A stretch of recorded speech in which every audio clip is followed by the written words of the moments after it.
Welcome to our new series of the Hilltalker podcast. The series will focus on the many aspects of an athlete's life discussed by athletes for athletes. First, let's start off with a little introduction. The hosts of this podcast are all current student athletes at Worcester Academy. Worcester Academy's athletic tradition is strong and has helped many young student athletes fulfill their athletic dreams in college and beyond. My name is Todd, and I'm a junior on the Worcester Academy boys varsity basketball team. I came to Worcester Academy for a more challenging basketball experience and to improve my collegiate opportunities. My first interview this episode is with Patrick Freeman, a recent local MIA player who played basketball at Algonquin Regional High School for 4 years. He wrapped up his high school career by committing to Keene State in New Hampshire, where he currently plays. So, Pat, were you happy with the recruitment you got in Algonquin? I definitely would have liked a little bit more, but I also think that the reason that I didn't was because of COVID. Your junior year is the most important year for recruitment, and unfortunately, COVID completely wiped away that junior opportunity for me. I definitely would have liked to have reached out to more potential institutions and coaches, but I'm happy with where I ended up. Yeah, for sure. You think it's important to reach out to schools first? Oh, totally. I think that if you, depending on the level that you're at and want to go to, you have to initiate the conversation, because the coach will not initiate the conversation at all. You have to show the interest first by first introducing yourself, providing the highlights, and from there, the coach then will reach out to you. Yeah, I think that's a misconception that most hoopers have. That's Totally. what I had for sure. I think people don't understand that the coach isn't going to come to you necessarily. I think that people get caught up in thinking, oh, I'm the best recruit. The coach is just going to see my highlights. No, there's thousands of players across the country that are doing the exact same thing that you are. So you need to do something that stands out. Yeah. Did you play AAU during your basketball career? I did play AAU. I played for a collection of different teams. What teams did you play for? I played for Mass Select. I played for Mass Elite. I even touched and doing the Players Academy. I played for Swarm, just a collection of different teams throughout Massachusetts. I know you played for Players, and I know they're really prestigious team. What was your experience with that? I know you were young, but what was your experience with that compared to the other teams you played for? It definitely provided a different sense of intensity. Some of these other programs that may not have that level reputation, so to say, they provide you a different program. You get some gear, you get opportunities to attend some higher level tournaments. So I would suggest if you want to play at the college level, you need to seek out those opportunities. Yeah, for sure. Would you have stayed at Players or went to a more high level team during your later years? Or would you stay the same with what you did? It's a good question. Obviously, the path may have been different, but you can't look back and say, I wish I did things differently. It's the way it was, and I'm happy with where I ended up. So definitely, I think at points in the high school journey, I'm looking back at it and saying, okay, maybe freshman year or sophomore year, I wish I was in a few more high-level tournaments that maybe I could have got some exposure from. But at the end of the day, I'm playing college basketball, so there's no complaints. Yeah, exactly. Were you getting any college looks later into your career with Mass Select and Mass Elite? Yeah, that's when it started to ramp up. If you're looking to play Division III basketball, you're not going to have any interest until your junior and senior year. So I think that's another misconception that people may have, is that, oh, I'm not getting any texts or anything as a sophomore or even in the fall of junior year, because you realize they can't even reach out to you till September 1st, I believe, of your junior year. So if you can't get overwhelmed with the idea of I'm not getting this interest. So you just got to stay the course. Yeah, exactly. Personally, you'd see kids getting offered as freshmen and sophomores, and you'd be like, I'm not even in contact with the coach yet. But you don't really realize that they can't even contact you until you're going into your junior year. Exactly. And I think that's another misconception too. You'll get an offer as a freshman. It's not an offer. It's not anything tangible that you can commit to, in a sense. You only are getting these as you get older and older because there's NCAA regulations. Yeah, exactly. I know you have a lot of friends who've got a lot of offers, played D1 basketball. Like, what are your experience with them talking to coaches, and what are your experiences with just offers in general?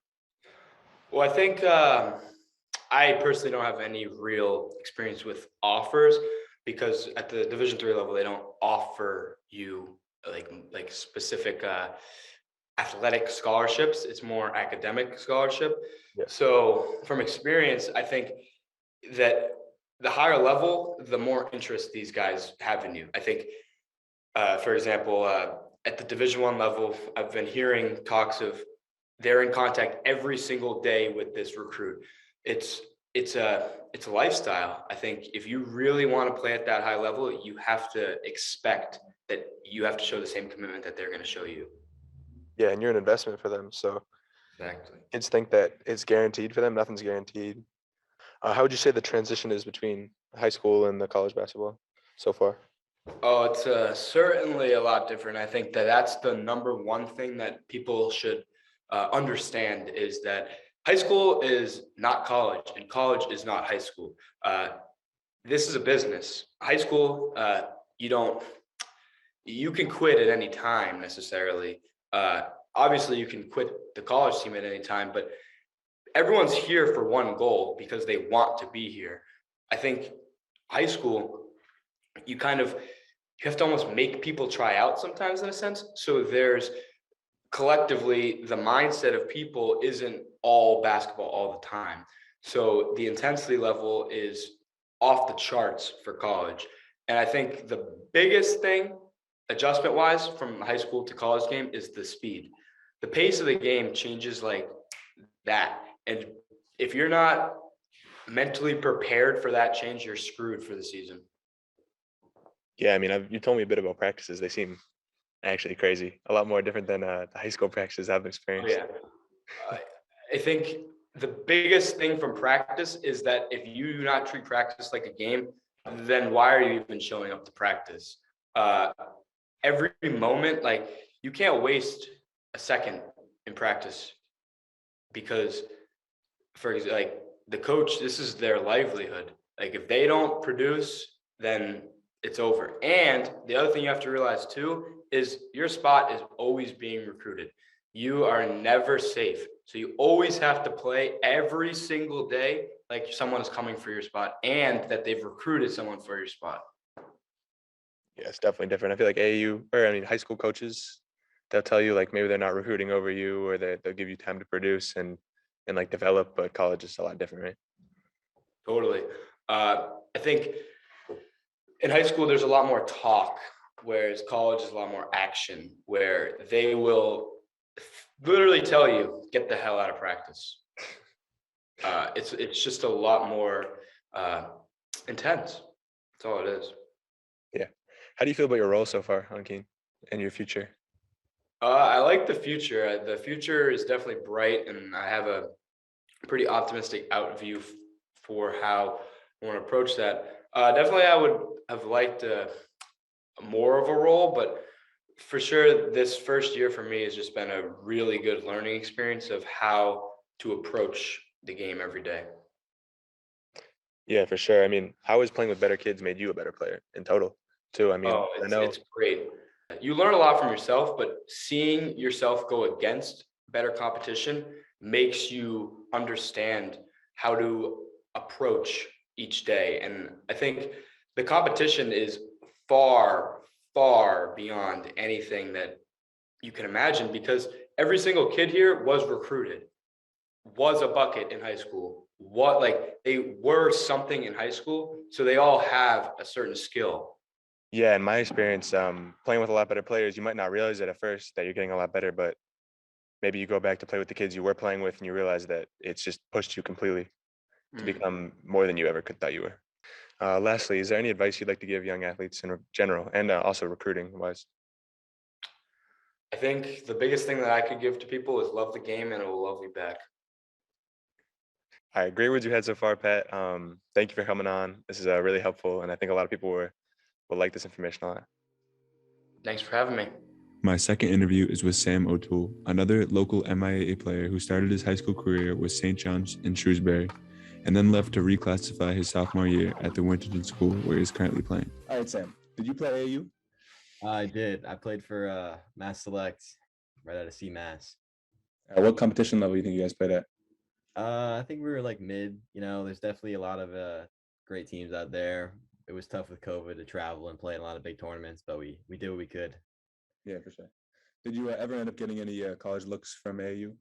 I did. I got a lot of D3 looks from some of the bigger tournaments we ended up playing in from Hoop Group, which was great. Definitely a good base. So yeah, can't thank them enough. Yeah, for sure. Did you get any looks from local tournaments, or was it more those big tournaments that you got your looks from? Especially in the spring, we played a lot of. Basically every tournament was at the same place. It was just a matter of what coaches came to travel to see us play. So definitely the bigger tournaments, there were a lot more turnouts at our games with coaches. Yeah. What's your opinion on like the high school versus AAU debate? Like, what do you think is more important? Honestly, I think AAU is definitely more important. You travel a lot more. You go to these showcases, and if you're on the right team and you're playing a lot, there's going to be coaches at every tournament you go to. Compared to high school, I know Todd played in CMass. I played in MIAA for a little bit, and we can both tell you there's not a lot of recruitment going on at those games. So definitely AAU is the way to go. Yeah. Can you talk about like showcases? Like, do you go to any showcases like that? I know you just mentioned one.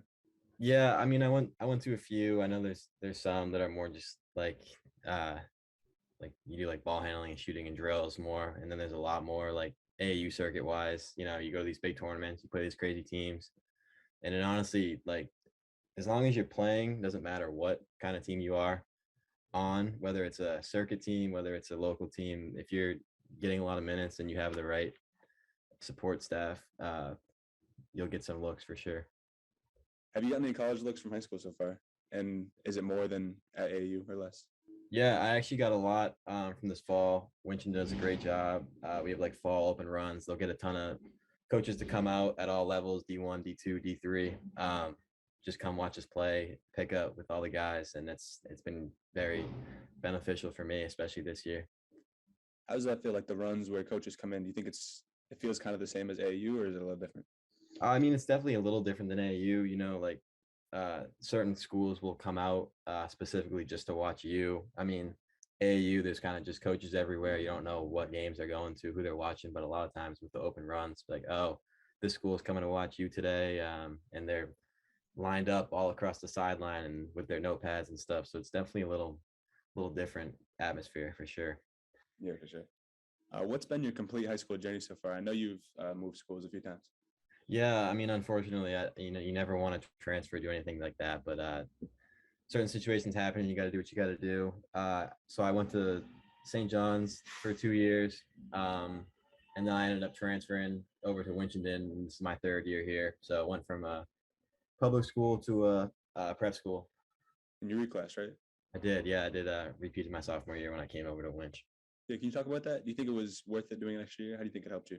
Yeah, I think it's definitely beneficial, especially for someone like me, kind of undersized and a little smaller. The extra year in the weight room, extra year of learning the game definitely has helped me. And I would be definitely not the player I am today in high school without that extra year. So it's definitely a great move. I've had nothing but success from it. If a kid was on the fence of going private, you're going like prep or staying at the public school, what would you recommend? I think it depends on where you are. AAU wise, if you have a great foot in the door with a great program, there's honestly no reason to move, especially if you're the man at your public school or anything like that. It all depends on recruitment wise, how much looks your AAU coach is getting you, or if you're not getting the looks you're looking for. Going to a prep school, you're definitely going to get some college looks. So if you're looking for that, you can't go wrong with the prep school. Yeah. Can you give me a full recap of the colleges that reached out to you so far? Of what schools have? Yeah, like what schools have hit you up? I had some D3s from the spring AAU, some like Keene State, Western New England, WPI, just to name a few. And then from this fall, there were a lot of schools that came through to our runs. Western New England has been recruiting me a lot. Union, Skidmore. So those are all D3s, and we'll see where we go from there. But definitely been in contact with a few. Yeah, for sure. Is there any schools you're leaning towards? We're gonna interested in? under the radar. No. All right, I got you. I mean, we can't have anyone know. Yeah, I mean, I know the fans are probably wondering, but we'll keep that on the low. All right. Lastly, is there any advice you'd like to give young athletes in general and in the recruiting scenarios? I think you just got to work hard, follow your heart. I mean, it's tough to transfer school or do anything like that, but if you really love it and you have goals that you want to achieve, don't listen to what anyone else has to say. Just kind of do you and believe in your process. I know we all have different processes, some easier than others. So just follow your heart and work hard. All right. Thank you for coming on my show, Sam. It's really a pleasure to have you, and you gave some great information today. Happy to be here. Appreciate you having me. To wrap up episode 1, my co-host Jake Blackburn and I go through some key points from the interviews, and along with Mr. Scott, further discuss the topic of college recruitment. I'm here with Jake Blackburn, another host of the Hilltalker podcast, to discuss the athletes interviewed in this episode.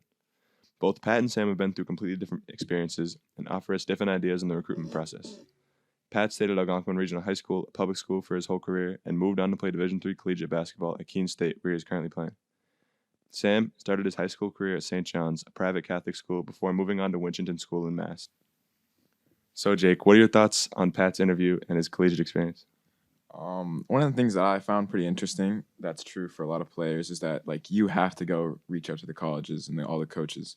Like unless you're one of the top like players, they're gonna they'll always bet your games, but you're gonna have to reach out to them, send you their film. I just thought that was really interesting. Yeah, for sure. Personally, for me, I didn't realize we had to reach out to coaches first. I was kind of just sitting and waiting my whole career. So when I got to a junior now, I now know. I mean, yeah. I also he mentioned that it's a job for them. Like this is like their job. They're getting paid to do this, so like it puts a lot of like time and effort into this. And if you're not like committed to them, and like your spot's always not secure too. Yeah, I think you reaching out really shows your commitment to them and that you're really in on their whole brand. I think another misconception that was shown in the interview is that like if you haven't had any contact by like your sophomore or junior year, like all hope's lost for you to go D1. Oh yeah, for sure. Like I feel like there's like late bloomers and anything's really possible, especially now with COVID, the situation. Like seniors still for sure have a chance. Yeah, there's a lot of like stories about kids who just didn't like get any opportunities or looks and were really like under recruited. Like even I know Duncan Robinson, who's now in the NBA, went to a D3 school before playing D1 and then now he's a good player in the NBA. Yeah, again, like another idea is that if you don't go D1, like everything's lost. Like for Duncan Robinson, he went D3, then transferred to Michigan, and now he's on the Heat. Exactly. With like a multi-year $1 million contract. Sure. What do you think? What'd you think about Sam's episode? I thought like his like high school career is pretty interesting. That he went from a public school now at a prep school, and I thought it was cool. He talked about like the differences between playing at a prep school and a public school, and also AAU and like the recruitment around that. Yeah, I think he was kind of the whole package because he played AAU, played high school public, played high school prep, and he reclassed in the middle of it all. Yeah, the reclass part's pretty cool too because I know a lot of people now. It's like a new thing for a lot of kids. They'll reclass to get an extra year of recruitment to like get stronger and a lot of stuff. Like I feel like this just like recently became popular. Yeah, he had only positive things to say about reclassing. He said it gave him an extra year for pretty much everything, and it helped him being a smaller guard, helped him get a lot more looks for college. Yeah, definitely.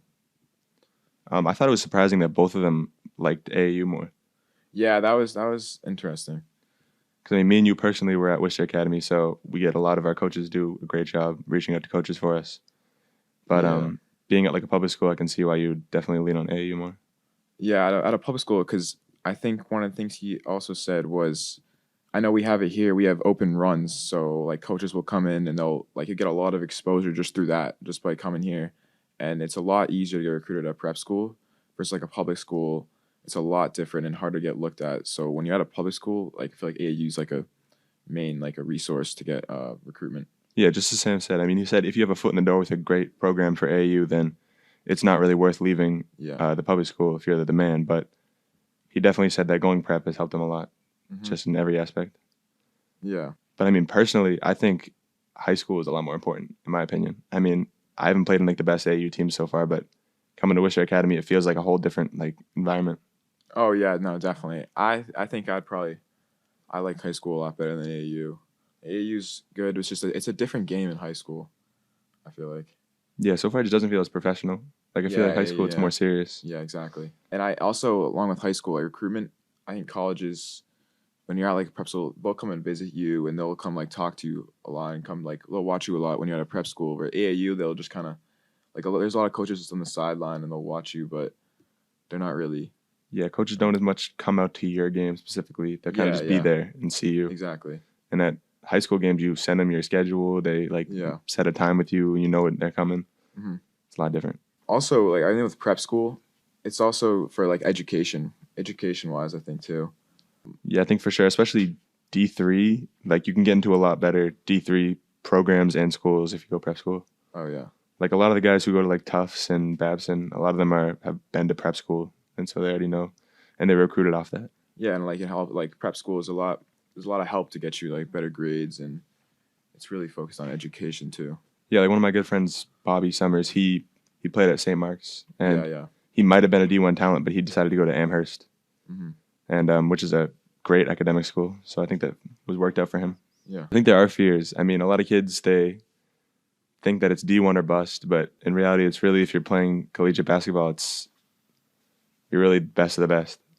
Yeah, especially like I don't know the exact numbers, but there's not many people that go to play college, and just playing D3, even D2. I know you can get part of your tuition paid for, even at a D2 school. Like people just think about going D1's like the main. Like D2, D3 is still like a major accomplishment, and still really competitive basketball. Yeah, I feel like D2 is really overlooked a lot of the time. I mean, you can even get your full tuition paid for, and you go to great schools.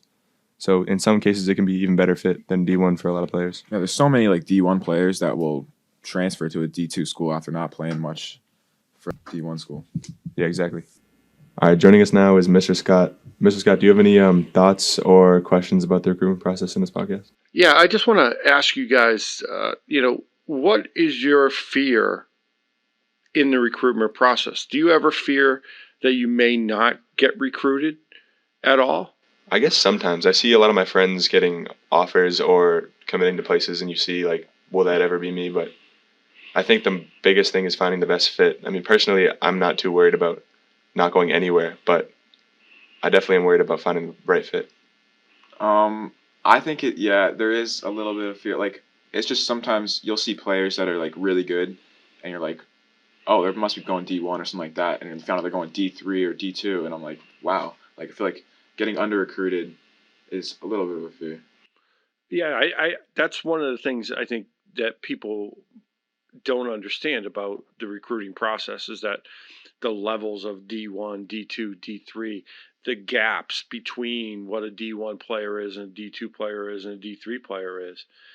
People don't understand. I know parents don't understand that as well. They look at their son or daughter and say, "Oh, they're Division One," and really, there's a difference. Do you guys do you guys come across that at all when you're looking at recruitment? Yeah, for sure. I feel like there's a huge gap between D3 and D1. I feel like there's only a few players at the D3 level who could even think about going D1, but I think D2 it's a lot more hazy. Like there's a lot of players who could go either way and they could flip flop, but there's a lot of D1 talent at D2 level for sure. Yeah, I'd say the same thing as Todd. I feel like D3 and D1 could have some big differences, but D2 and D1, like a low major D1 versus like a really good D2 school, could be pretty similar, and like talent's probably there. It's also a lot with like height, and I know like if you're tall and you're good, you'll go to like a small point guard. It's really hard to get into just for basketball. It's hard to get into a good D1 school, but like they could still be really good and go to a D3, D2 school. Yeah, I think you're right when you say that size matters in athletics.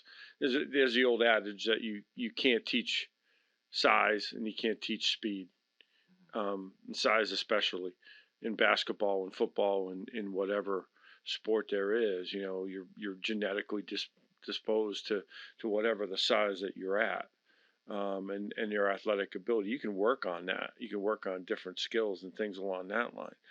Do you ever feel like you've done enough in the athletic recruitment process to put yourself in the best light possible to be recruited?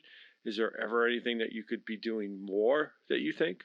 Yeah, for sure. There's always something you can be doing more. I mean, you should never be satisfied. Even if you're getting multiple D1 offers, there's always more you can do. There's always like ways to reach out. Like you always should be reaching out to coaches, even if they don't respond. Just getting like phone out, you know. So,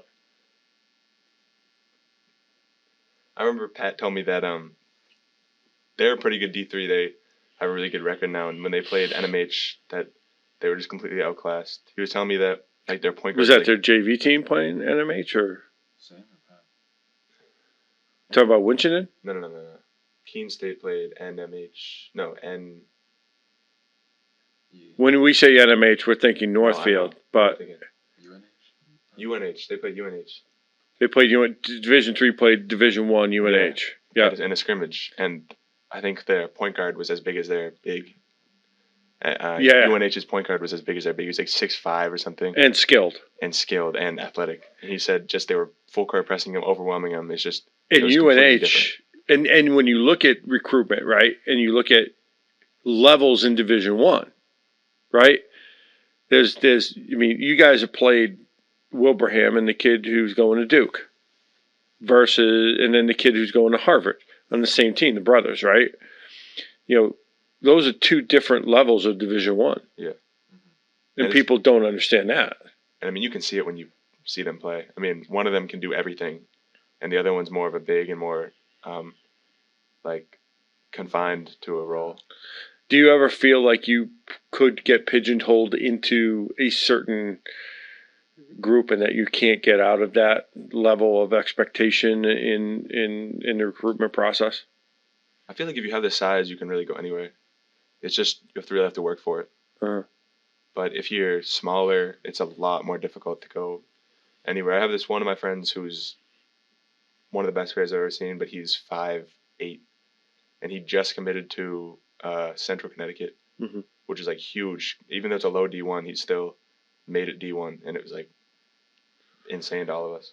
But he's got to have those other intangible skills. Exactly. He had to have everything. He had to be able to do everything better than anyone bigger than him just to even get that look. And not get run over defensively. Yeah. You know, I mean, that's always going to be an issue, is you got to be able to handle defensively and stuff like that. I just wanted to ask you guys, because I really think that, you know, the personal aspect of what you guys are going through in the athletic, recruitment process, what the others are going through, is something that people don't necessarily get to. And we hear about the recruitment process and where this kid going, where's this kid going, but we really don't get a chance to see, you know, what are you feeling at the present time? I mean, right now you're a junior, you got 1 year left, and you're not sure where you're going to go, right? And, you know, are you an injury away from not going anywhere? Right? Well, I don't want to think about that. You never want to think about that, right? And you should never think about that. But in the recruitment process, it's like the college football player who doesn't go to the bowl game because he's signing a multi-million-dollar contract when he gets drafted. Yeah. The same kind of thing happens and things like that. So, I mean, it's you're navigating a minefield when you're going through the athletic recruitment process. Yeah. It's difficult, definitely difficult. It's not easy. And anybody who says it's easy never has gone through it. Yeah, I think there's a stigma about like unsigned seniors though.